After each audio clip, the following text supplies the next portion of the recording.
Nazar eshonqul, shamolni tutib bo'lmaydi. Hikoya. Ushbu hikoya milliy sertifikatning badiiy asarlar turkumiga yangi kiritilgan hikoyalardan bittasi hisoblanadi.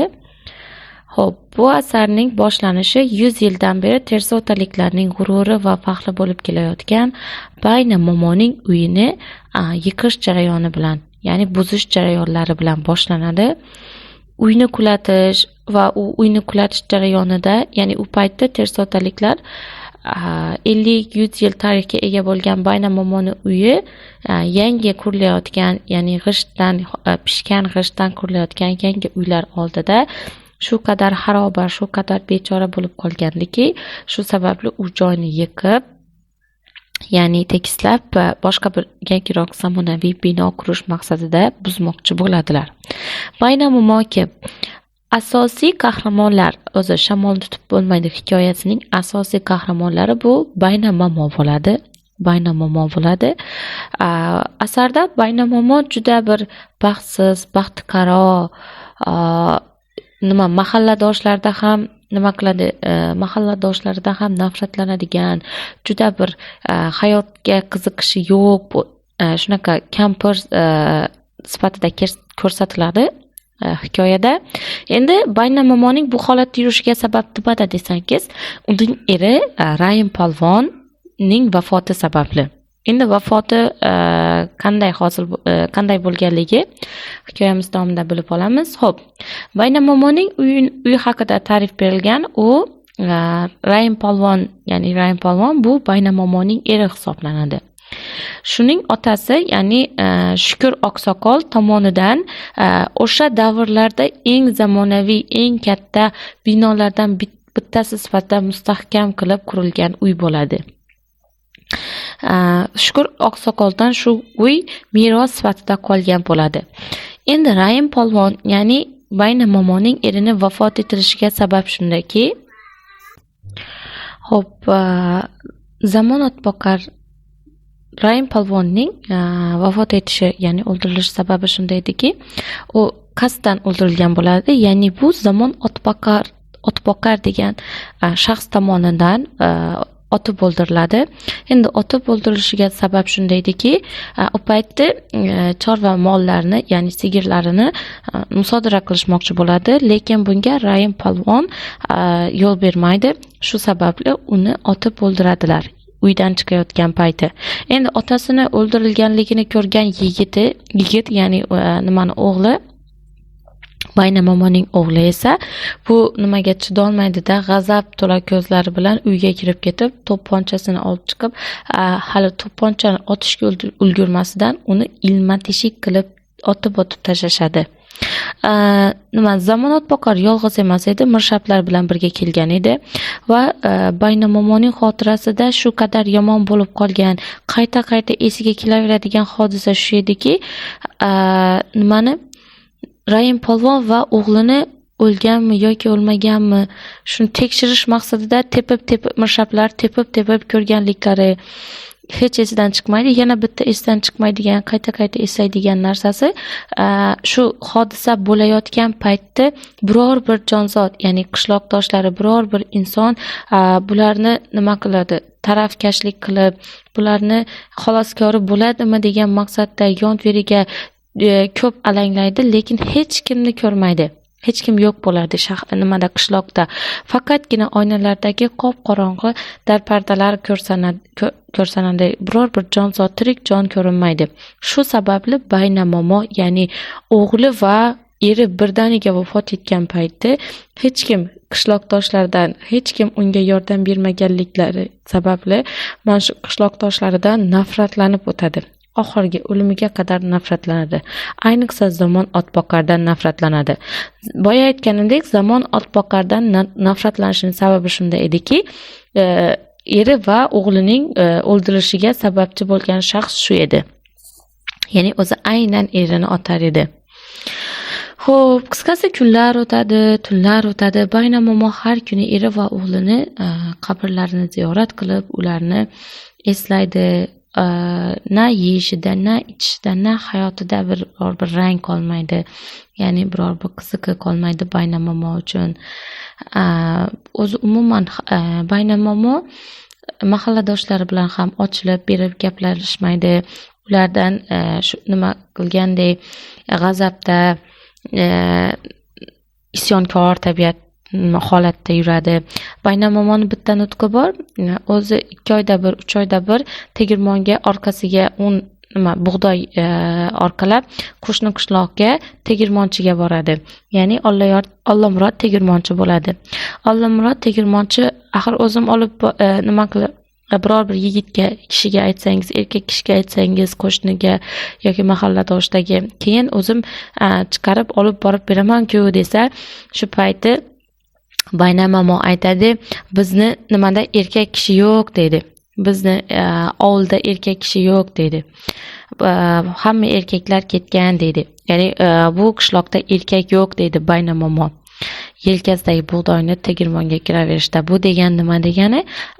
Agarda erkaklar bo'lsa edi, qo'rqmasdan o'g'li va eri vafot etayotgan payti ularni qutqarish uchun kelardi, mard bo'lsa degan ma'noda aytadi. Xo'p, Raim polvonni quloq deya ta'qib qilishlariga, so'ng itday xor qilib otib tashlashlariga yo'l qo'ygani va o'g'li bilan erini zamonning egasi mana bir paytlar Raim polvonni malayi zamon otboqar ixtiyoriga berib qo'ygani uchun qishloqdoshlarini kechira olmasdi. Hozirgi aytgan holatlarim. Ularga bo'lgan nafrati susayish o'rniga yillar o'tib borgan sari ota bola o'ldirilgan oqshomdan uzoqlashgan sayin ko'proq o'rni va qadri bilinayotgandi. Ya'ni ularga bo'lgan adovati yanada kuchayayotgan bo'ladi. Xo'p. Rajab ko'sa qarindoshligi qo'zib, bir necha yil oldin g'amlab bergan o'tini omborxona ortida ko'sa keltirib taxlagan joyda taxi buzilmay turadi. Uni baynamomo qazo qilganda marakaga yaratishdi deydi. Qisqasi baynamomo ham qazo qiladi.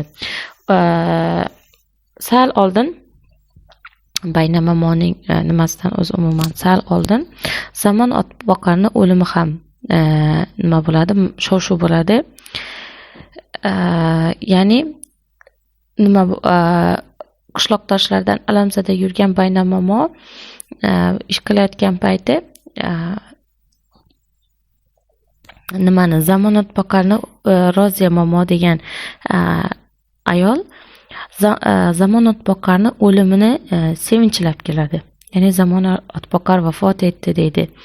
Lekin buni baynamomo oddiy bir holat sifatida hech qanday nimasini o'zgartirmagan holatda, xo'p, o'lsa nima qilibdi? Boringlar, o'liklaringga yig'langlar deb nima qilib xotinlarni ko'p yuboradi, Roziya momoni ham. Keyin oradan ancha vaqt o'tadi. O'jar kampir baribirga ham yumshamaydi.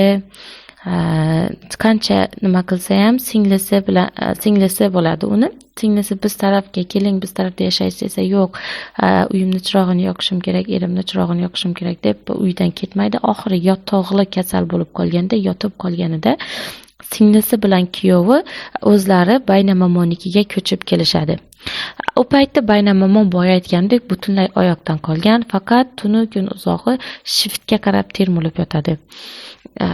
Hech gap ham gapira olmaydigan bo'ladi.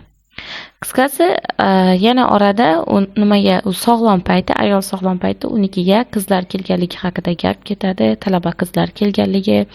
Talaba qizlar o'zi to'yga kelgan bo'ladi. To'y kimniki bo'ladi? To'y Zamon otboqarni shuncha yil farzandsiz bo'lgan u. Farzandsizlikda o'tgan umriga quvonch sifatida ketma-ket 3 ta o'g'li bo'ladi va mana shu 3 ta o'g'illarining to'y bo'ladi.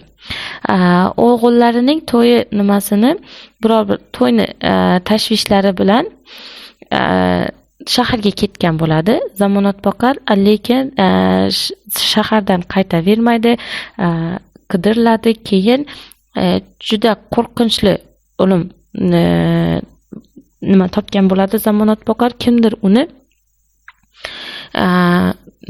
o'ldirib har bir tana a'zosini boshqa joylarga qilib ketgan bo'ladilar. Bir so'z bilan aytganda, itday o'lim topadi. Aynan shunday parcha berilgan o'limi haqida jasadning shu turishi avval o'zi, keyin tepasi qulab tushgan ulkan minorni eslatardi. Kiyimlar pora-pora yirtilgan, avrati uzib tashlangan, 10 ta barmog'ining hammasi kesib olingandi. Baribir barmoqni izlab topisha olmadi. Qidirishganda barmoqni, jasadni barmoqsiz ko'mishga to'g'ri keldi. Butun qishloq naq qiyomat maydoniga aylangandi. Ayollar uvvos solib yig'lashar.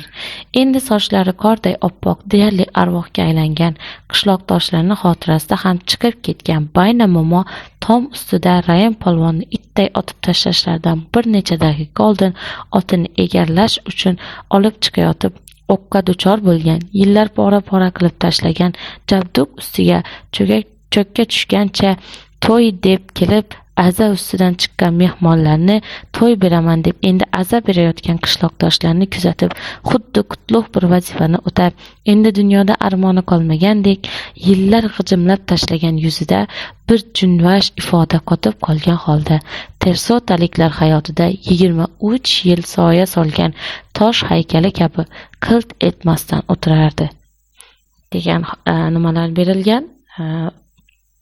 Rayim Zamonot boqqanning o'limi haqida.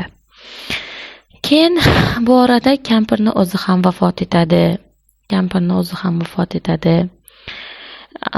Ya'ni ahamiyat bergan bo'lsanglar, Zamonot boqqar o'zi asli o'g'lini to'yga taraddud ko'rilib, to'y boshlanib turgan paytda birdaniga aza ochiladi va yana nimasi murda shu holatda qolganligi.